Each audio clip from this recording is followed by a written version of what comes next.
کی اولنی سوال یې ورور کړی دی چې داسې دعا راته وښایه د قرآن نه یا د حدیث نه چې د هغې په ویلو سره د یو انسان حفاظت وشي د بیماریانو نه. الجواب: د پیغمبر صلی الله علیه وسلم حدیثونه پاگی کی بیشمار دعاگانی دی او اذکار دی چاگه دا دی دا پاره ویلکی گی چی اللہ دا ویون کے دا ہر قسم شر نو ساتی. او منگ دلتا آگه یعنی یو نه ذکر کو یو دعا یا یو ذکر چی دا خوب اگده خبرتی جوڑی یو صوبتی ذکر کو داگین مخ کی دا خبر یاد ساتل پکار دی چه یو دا چه منگا دا دی دین غافل شیویو پنن سبا وقت که نو توجه زمانگا زیاد آگا دی آگا اسبابو طرف تی چه آگا دیسی دنیاوی اسبابی اگر که جائزی مقدانی دی ویلی چاگه نا جائزی خو د دین طرف تا بکی توجه نزی لکه یو سلی باندی مصیبت را گئی مسئله را لا د طول ناول پکار داره چی دید اللہ دا در دروازه ہوتکی او اللہ تا ہوئی او اللہ تا پریادو کی او جڑاو کی نا اللہ تا نوی د طول ناول با دی پا مخلوقاتو بسی منده ہوئی اگا پلانی تا بویم او اگا تا بویم او اگا واسطه دا او اگا مالدار دا او اگا خان دا او اگا ملک دا او اگا دا دا او اگا دا بیا بده دا ڈاکٹرانو دروازه ٹکی دا زدانیم چی دا ناروا دی خو گورا دا طولونا اول خبره یا اولنی خبره چی دا مسلمان پا ذہن کی رازی دا مصیبت پا وقت کیا قد دا چی اگا چا سر رابطه مضبوطه کی د چا پلاس کی چی مصیبت را وستدی او لری کول دی دا غسر رابطه مضبوطه کی گت پا زرگاو ڈاکٹرانو پسی ہو گرزے کنا او پا بچایانو پسی لارشی او پا مالدارانو پسی لارشی او پا خانانو ملکانانو پسی لارشی او دمرا پسی ہو گرزے چرا پیزار دی وسولی گی او سوری شی ستا مسئلہ دا آغا وقت پوری نحل کی گی جسو پوری عرش ولنی بختری نو داگا اللہ سر رابطہ مضبوط ساتر که نور اسباب لٹھیم سی خو چی بنیادی اعتماد او یقین اغسطا پا اللہ باندی نو دا اذکار او دا دعاگانی چی کمی قرآن کی راگلی دی یا احادیثو کی راگلی دی دا دین زمانگ دا پختانا انتہائی غافل دی انتہائی تکی وسر لگو انتہائی غافلہ لگنا انتہائی او که سوک پاکی پروتون دے سبحان اللہ یعنی سوکی شوقم ساتی نو آگا داگا بیدتیانو مولیانو تا داگا بیدجی اذکار خوری دی یو لاک پیری بداوے دو لاک پیری بداوے دا سورت یاسین ختم بدی سکے اپلانے ختم بدا کے اوگا بدی سکے نو یا خود غافل دی او که کوشش کئی نو آگا دا دیسی مولیانو پلاس بیا ورگری دی چه آگا مولیانو تا ناروا طریقی خولی دی دا اذکارو چی آگا طریقی پا شریط کی نشتی اسی سو دعاگانی دا تزخیم یا سو اذکار او دا خوا یقینی ویما دا زمان بدگمانی ندا چی دا دیرو تنی دی معلوم منگ تا صرف دا خبرو دوا شویده چی کلا کینو با مجلس کی کرنا ہر یو مفتی دے ہر یو تقوادار دے ہر یو عالم دے ہر یو شیخ دے ہر یو پا قرآن پوئی گی ہر یو پا حدیث پوئی او ذکر یو پیر زیو مجلس کے ناسو ما تقریباً دی سے دو نیم کال بکی گی یا دری دی سے ماف کی یو زیدہ تیلی او سجی کی ملگرو سر ناسو یو کس پا کراغا دیر زیت خبری شروع کر بے ادب انتا کیوں ایسے پا ہر خبر کی بارا دانگل لیکن ما اتلک صبر کوا خبری تا غوگی گی دا دلتا پوہ خلق ناس دی سے پارا خبر کرا دانگی وینا دی سے پوہ ہو منگم یوئی ما اتمات د ماښام په اذکارو کې یو څلور ووایه ځه د ماښام په اذکارو کې ته ماته یو څلور ووایه چې ستا اوس پته ولګي نو کله یو غر ویشتو کله بل غر ویشتو د خبرو دوا شوې دی بازو ته پرېږدې دا پالتو خبرې دین یې زده کوي دین قرآن او حدیث یې زده کوي د سحر او ماښام اذکار دا وایي په اهتمام سره الله سبحانه وتعالی به هم د هر شر نه ساتي د فرض منځ نه بعد چې کوم اذکار دي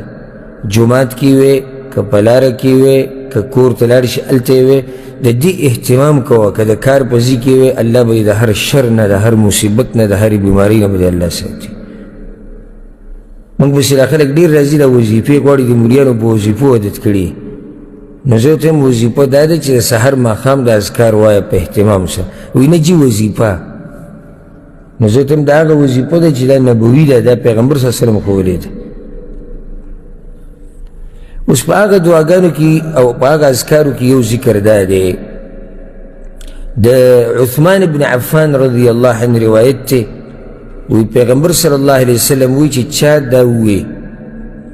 بسم الله الذي لا يضر مع اسمه شيء في الأرض ولا في السماء وهو السميع العليم چې درې پیرې چا دا ووی سحر نو د ماښامه پورې به په ده باندې اچانک یو مصیبت نه راځي او چا چې ماښام ووی د سحره پورې به الله د مصیبت نه ساتي ضرور دا سوال کوي داسې ذکر او دعا چې الله د هغې د لاسه ما د بیماریانو نه او مصیبتونو نه وساتي دا یو ذکر دی څه دی بسم الله الذي لا يضر مع اسمه شيء في الأرض ولا في السماء وهو السميع العليم څو پیرې څه ټیم سحر او ماښام یو حدیث کې داسې راځي امام ترمذي چې کوم راوړی په هغې کې دا دي وی هر بنده چې سحر او ماښام دا ذکر وي همدقه ذکر بسم الله الذي لا يضر مع اسمه شيء في الأرض ولا في السماء وهو السميع العليم درې پیرې وی سحر او ماښام هیڅ شی به دله نقصان نه ورکوي هیڅ شی به له نقصان نه ورکوي دویم معروف ذکر چې دی د ابو هریره رضی الله عنه روایت دی په صحیح مسلم کې یو کس راغی د پیغمبر صلی الله علیه وسلم خواله وی یا رسول الله د شپې لړم چیچلی یم پرون د شپې لړم چیچلی یم پیغمبر صلی الله علیه وسلم ورته اما لو قلت حین امسیت که تا چېرته د شپې د شروع کېدو په وخت کې دا ذکر ویلی وی اعوذ بکلمات الله التامات من شر ما خلق که چېرته تا دا ذکر ویلی وی نو دې لړم به تاله نقصان نه وی درکړی اعوذ بکلمات الله التامات من شر ما خلق دغه شان یو دریم ذکر چې دی د عبدالله بن خبیب رضی الله عنه روایت دی امام ترمذي راوړی هغه وایي چې یو پیر موږ د شپې ووتو خو داسې شپه وه چې سم باران ورېدو او تکه توره تیاره وه په پیغمبر صلی الله علیه وسلم پسې ګرځېدو چې هغه یعنې راشي زموږ دپاره لمونځ وکړي وایي موږ وموندو وایي چې اصلیتو لمونځ مو وکړو وایي ما څه ونه وي وایي بیا ما ته وایي چې وایه وایي ما هېڅ ونه وي وی بیا راته وی چې قل وایه وی ما هېڅ هم ونه وي وی بیا راته وی چې وایه وی ما ورته وی چې یا رسول الله ما اقول څه ووایم وی ما ته وی چې وایه قل هو الله احد والمعوذتين حين تمسي وحين تصبح 3 مرات تكفيك من كل شيء قل هو الله احد وایه قل اعوذ برب الفلق قل اعوذ برب الناس دا درې سورتونه سحر درې پیرې وایه ماښام یې درې پیرې وایه د هر شي نه ستا دپاره کافي دي الله به ستا حفاظت کوي یو دا ذکر دی چې سړی وایي نو الله یې د بیماریانو نه د مصیبتونو نه او سختو نه ساتي عبدالله بن عمر رضی الله عنهما روایت دی امام ابو داود امام ابن ماجه راوړی وی پیغمبر صلی الله علیه وسلم سحر او ماخام چرته دا دعا نه ده پرېښودې هغه دا ده اللهم إني أسألك العافية في الدنيا والآخرة اللهم إني أسألك العفو والعافية في ديني ودنياي وأهلي ومالي اللهم استر عوراتي وآمن روعاتي اللهم احفظني من بين يدي ومن خلفي وعن يميني وعن شمالي ومن فوقي وأعوذ بعظمتك أن أغتال من تحتي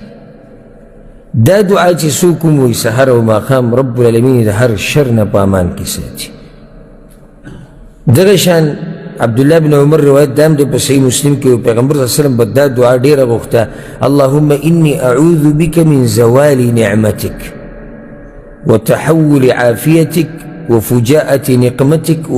وجميع سخطك دا دعا چې څوک وایي الله د هر شر نه ساتي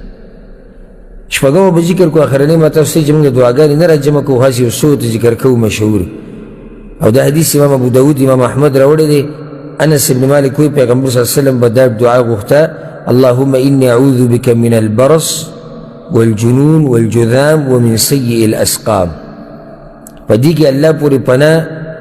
ونیوی شوه د ټولو بیماریانو نه په دې دعا کې او په دې باندې الحمدلله زموږ یو کتاب دی رحیق الازهار فی الادعیة والاذکار او په کې په سلونو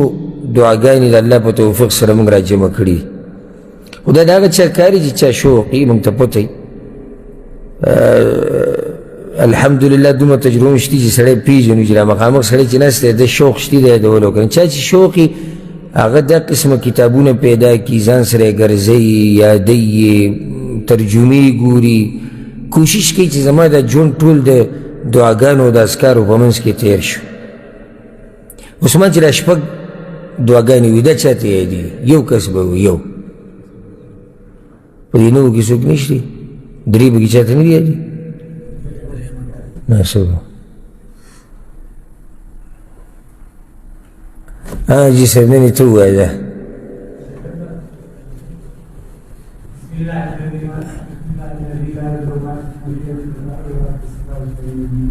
بسم الله الذي لا يضر مع اسمه شيء في الأرض ولا في السماء وهو السميع العليم دا يوشوا أعوذ بكلمات الله التامات من شر ما خلق آخر ندري سورتنا دا دريشو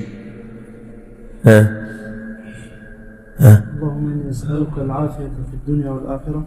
اللهم إني أسألك العفو والعافية في ديني ودنياي وأهلي ومالي